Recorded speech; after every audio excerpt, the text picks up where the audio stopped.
नमस्कार। आज बात करते हैं एक खास इलेक्ट्रो होम्योपैथिक रेमेडी C7 की, जिसे कैंसरोसो 7 भी कहा जाता है।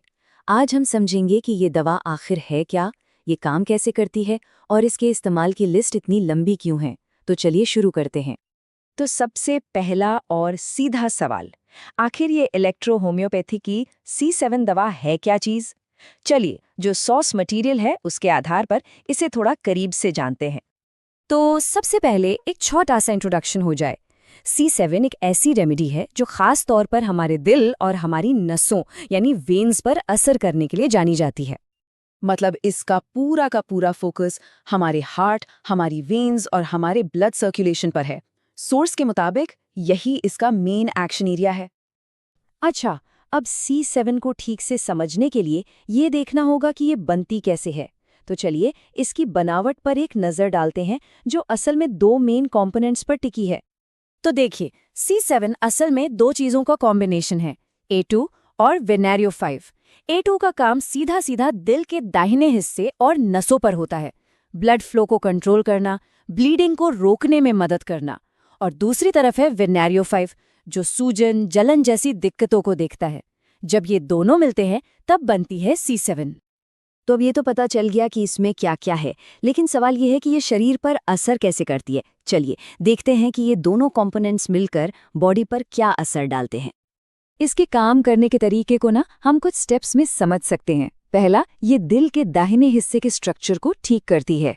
दूसरा, ये नसों के संकुचन यानी कॉन्ट्रैक्शन को कंट्रोल करती है ताकि ब्लीडिंग रुक सके। तीसरा, ये खून के बहाव को बेहतर बनाती है। और आखिर में, अगर नसों में कोई रुकावट या मवाद है तो उसे भी साफ करने का काम करती है। ओके, तो फिर इसका इस्तेमाल कहाँ कहाँ होता है? देखिए, सोर्स के हिसाब से तो लिस्ट बहुत बहुत लंबी है, लेकिन इसका जो मेन फोकस है वो है क्रॉनिक वीनस डिजीज यानी नसों से जुड़ी पुरानी बीमारियों पर। इसमें कौन कौन सी बीमारियां आती हैं? जैसे वेरिकोज वेन्स, जिसमें नसें फूल जाती हैं, या फिर बवासीर, जिसमें खून आता है, नसों से खून का बहना, और परप्यूरा जैसी कंडीशंस भी, जिसमें स्किन के नीचे खून के धब्बे बन जाते हैं। पर कहानी यहीं खत्म नहीं होती। जो बात असल में चौंकाने वाली है वो ये है कि सोर्स डॉक्यूमेंट में 200 से भी ज्यादा बीमारियों में इसके इस्तेमाल का जिक्र मिलता है। ये एक बहुत ही बड़ी रेंज है। अब इतनी लंबी लिस्ट को याद रखना तो मुश्किल है, तो इसे कुछ ग्रुप्स में बांटकर समझते हैं।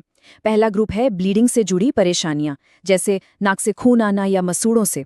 फिर आती हैं दिल से जुड़ी दिक्कतें, जैसे दिल के दाहिने हिस्से का बढ़ जाना। इसके अलावा नसों में ब्लॉकेज और कुछ स्किन की बीमारियों में भी इसका जिक्र है, जैसे एक्जिमा और खुजली। चलिए अब इस पूरी लिस्ट में से एक खास केस को उठाते हैं, परपुरा, क्योंकि सोर्स डॉक्यूमेंट इसके बारे में एक बहुत ही जरूरी बात बताता है। तो ये परप्यूरा होता क्या है? सीधे सीधे कहें तो जब स्किन के नीचे ब्लीडिंग होती है और उससे धब्बे बन जाते हैं, उसे ही परप्यूरा कहते हैं। और यहाँ पर धब्बों का साइज बहुत मैटर करता है। अगर धब्बे 4 मिलीमीटर से छोटे हैं तो उन्हें पेटिकिया कहते हैं, लेकिन अगर वो 4 से 10 मिलीमीटर के बीच है तब उन्हें परपुरा कहा जाता है। लेकिन यहाँ एक बहुत ज़रूरी बात है, परपुरा सिर्फ स्किन पर एक धब्बा नहीं है। सोर्स खुद कहता है कि ये किसी गंभीर अंदरूनी बीमारी का संकेत हो सकता है, जैसे प्लेटलेट्स का कम होना या ब्लड क्लॉटिंग में कोई बड़ी प्रॉब्लम। और यही बात हमें इस पूरे विश्लेषण के सबसे ज़रूरी पॉइंट पर ले आती है। सोर्स में साफ साफ लिखा है, एक चेतावनी की तरह, ऐसे में तुरंत चिकित्सक से परामर्श आवश्यक है। मतलब ये कि गंभीर लक्षणों को हल्के में बिल्कुल नहीं लेना है और प्रोफेशनल मेडिकल सलाह लेनी ही लेनी है। तो चलिए अब तक जो भी हमने समझा उसकी मुख्य बातें क्या हैं, फटाफट एक नज़र डालते हैं। पहली बात, C7, A2 और वेनेरियो 5 से बनी एक इलेक्ट्रो होम्योपैथिक रेमेडी है।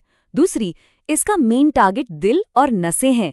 तीसरी, इसका सबसे ज्यादा इस्तेमाल ब्लीडिंग से जुड़ी दिक्कतों और वैरिकोज वेन्स जैसी बीमारियों में होता है। और चौथी और सबसे जरूरी बात, सोर्स डॉक्यूमेंट खुद ये चेतावनी देता है कि पुरपुरा जैसे गंभीर लक्षण दिखने पर फौरन डॉक्टर से मिलना चाहिए।